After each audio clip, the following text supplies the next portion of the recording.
Aziz tomoshabin, xalqimizda bir chiroyli so'z bor emasmi? Yaxshi kayfiyat bor joyda har bir ishning samarasi bor bo'ladi va bizni ham bugun yaxshi kayfiyat hamrohligida efir soatlarimizni davom ettirmoqdamiz. Yaxshi kayfiyat hammaga hamroh bo'lsin. Shu o'rinda Baxtirxon opa, sizga bir savol berib o'tsam, ijodkor va san'atkor juda ham injiq insonlar deb ta'kidlanadi. Mana shunday hislat aynan sizda ham bormi? Xususiyat ya'ni. Xususiyatlarimiz bor. Injiqman. Nimadan injiq? Qo'shiq tanlash, she'r tanlash yoki bir taom tanlashda? Bilasizmi? Juda ham qiziqarli savol berib qo'ydingiz, Farhodbek. Men taom yeyishga ham injiqman. Yana nimaga? Shu qo'shiq tanlashda o'zi aytmoqchi, mana qo'shiqni aytasiz deb bittasi aytsa, men aytaman-da, yo'q, ovozimga tushmayapti, yo'q. Men aytmayman deb men aytganimni qilar ekan insonman-da. Shu qo'shiqni aytaman dedim, aytaman. Ma'nosini aytmayman dedim, bunisi qolaveradi. Lekin mana siz ta'kidlab o'tyapsiz, sizning katta yutug'ingiz haqiqatan qo'shiq tanlab ijro qilishda deb e'tirof etaylik.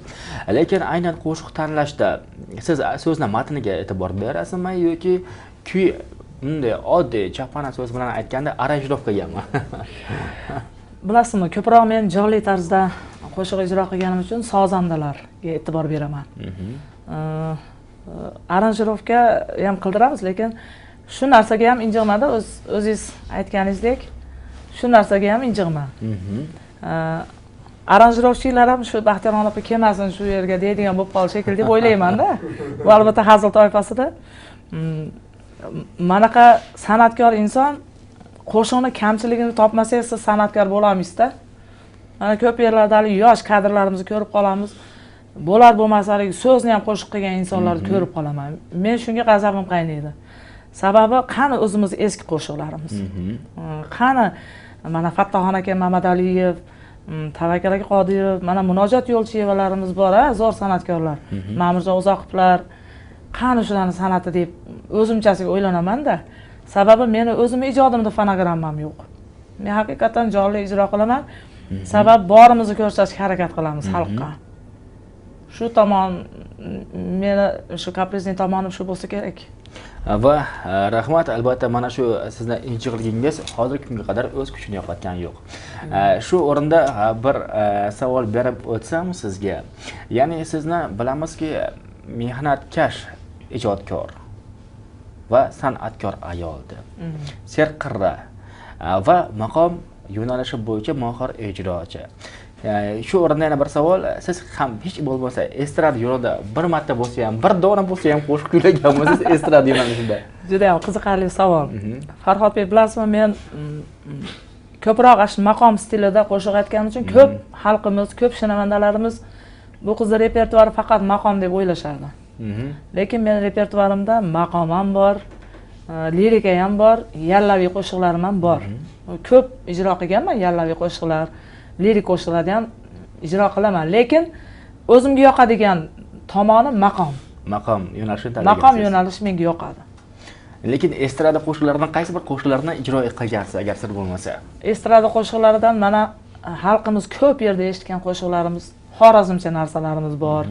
Mana ustozimiz Tavakkal aka ijro qilgan qo'shiqlardan Shunchamiri degan qo'shiq xalqimizning yuragiga kirib o'rnab qoldi shu qo'shiq deb o'ylayman-da. Shu sahnalarda ham shu Namangan tanavori mana o'zimizning milliy qo'shiqlar, Shunchamirda shu yallaviy qo'shiqlarimiz ko'p. Minnatdormiz va yana aziz tomoshabin, siz e'tibor bergan bo'lsangiz, o'z ishlarining mutaxassisi efir soatlarimizdan avvalida mikrofon ishlamay qoldi-da. Bu vaziyatdan chiqish uchun ba'zi bir insonlar qo'shiq aytmay qo'ysa ham bo'lardi, lekin o'z ishining mutaxassisi professional san'atkorimiz Baxtirxon Hayitmuhammedova singillariga adashtirib bor to'g'risini aytsam, Baxtirxon Hayitmuhammedova o'zining jonli ovoziga o'tkir ovozga ishongan holda musiqa, mikrofon yordamisiz, faqat musiqa ko'magi bilan o'z mahoratini namoyish etmoqda. E'tibor bering agar e'tibor bermagan bo'lsangiz. Bilasizmi Farhodbek, gapingizni oldim.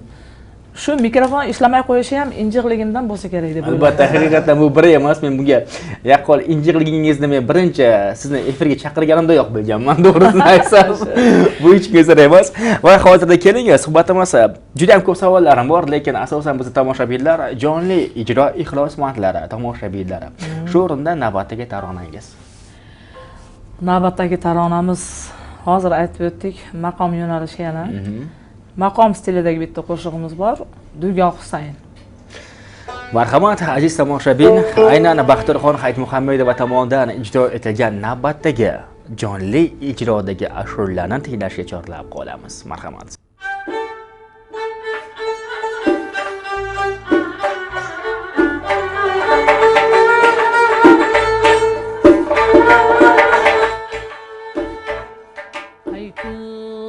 Ki buldi bu kengül husnini vayası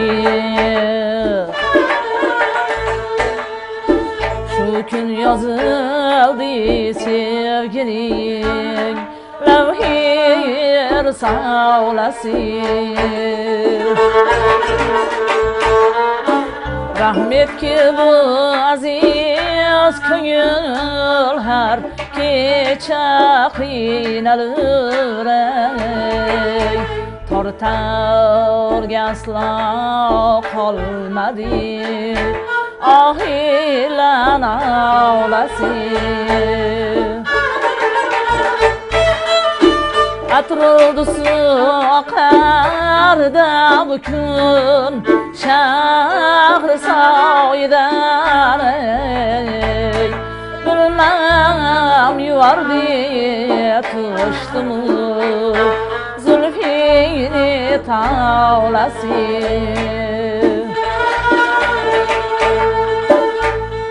Maysır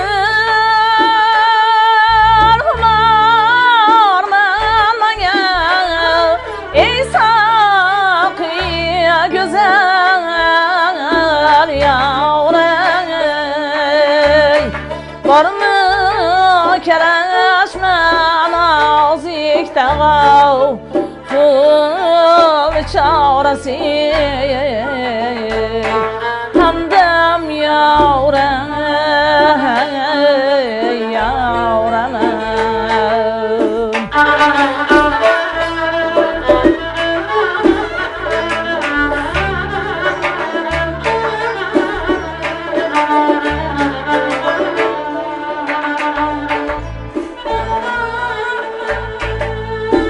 Her yıl baharda olma yüzü gıcır olur ey yavrum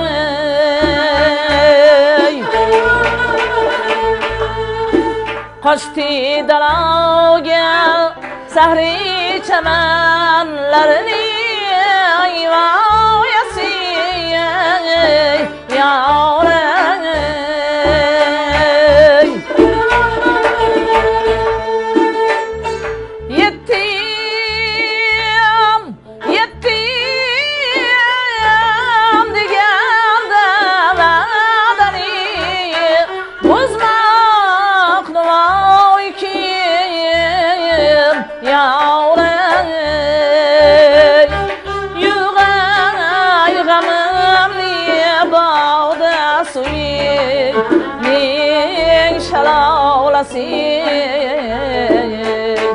Hamdem yavrum yavrum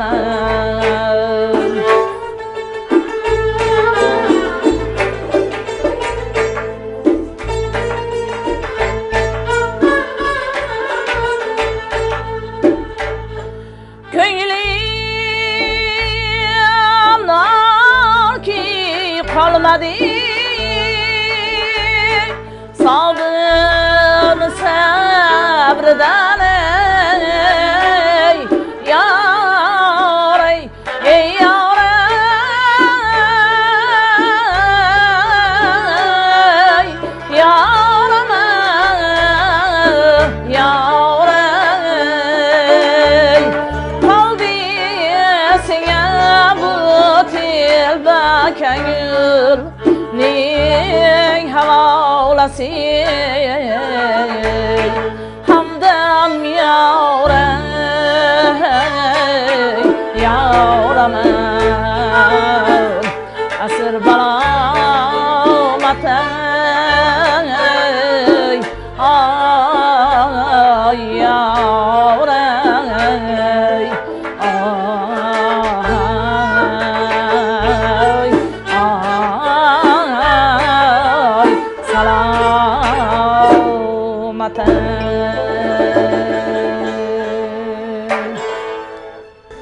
Rahmat, tashakkur.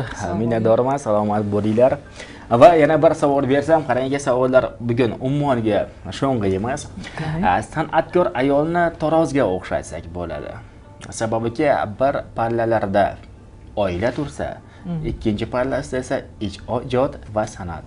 Aynan Baxtiyorxon Hayitmuhammedovaga qaysi bir palla og'irroq? Endi hali taroziga solib ulgurmadim shekilli-ku. Shu ikkala tomon bir xil kelyapti. Qiyinchiliklar bo'lmayapti. Yo'q, qiyinchilik yo'q. Va e'tirofni bir turi. Aynan Baxtiyorxon Hayitmuhammedova e'tiborli bo'lishlarini xohlaydimi yaqinlari yoki aksi birlar? Bilasan Farhodbek, bu yorug' dunyo vaqtinchada. Inson insonga e'tibor berib o'tish kerak. Sababi e'tiborsiz inson u hech kim bo'lmasa kerak deb o'ylayman-da. Boshda aytib o'tdim, insonmizda odam bo'lishimiz qiyin, lekin yana nima deb aytsam, inson albatta bir-biridan og'ir yengildan xabar olib turish kerak. Meni shiorim ham shu. Masalan, uyda o'tirgan holatimda ham har bir shu oila a'zolarimizni o'ylayman, kerak bo'lsa ko'chadagilarning hayotini ham o'ylab chiqaman-da. Bu oilaviy tomoni mashaqqat shu. Endi har bir bandaga bu dunyoviy, yorug' dunyodagi, yolg'on dunyodagi kunlarimizga, har bir bandaga mashaqqatli kunimizga ham, xursandchilik kunimizga ham sabr tilayman. Sababi mashaqqat albatta har bir insonda bo'ladi bunaqa narsa. Bu diydor yaxshi. Qachon bo'lmang, qayerda bo'lmang, o'zingizga masalan sog'inch deb aytyapmiz-da hozir. Sog'inch, masalan ota-onamizni sog'inamiz, kerak bo'lsa yaqinlarimizni ko'p sog'inamiz. Bu sog'inch bo'lib turish kerak. Siz bilan biz o'rtamizda masalan yaqin odamingizni sog'inib qolganingizda shuni qumsab yig'laydigan kunlaringiz bo'ladi. Bu har bir oilada, har bir insonda bo'ladigan narsa deb o'ylayman. Lekin Baxtiyorxon opa sog'inchni diydorga almashtirsa bo'ladi-ku, yig'lamaslik uchun. Bu qiziq savol bo'ldi. Endi bunga nima deb javob bersam? Sog'inchni diydorga almashtirsa bo'ladi, lekin bilasizmi, hozir Rossiya chiqib qolgan.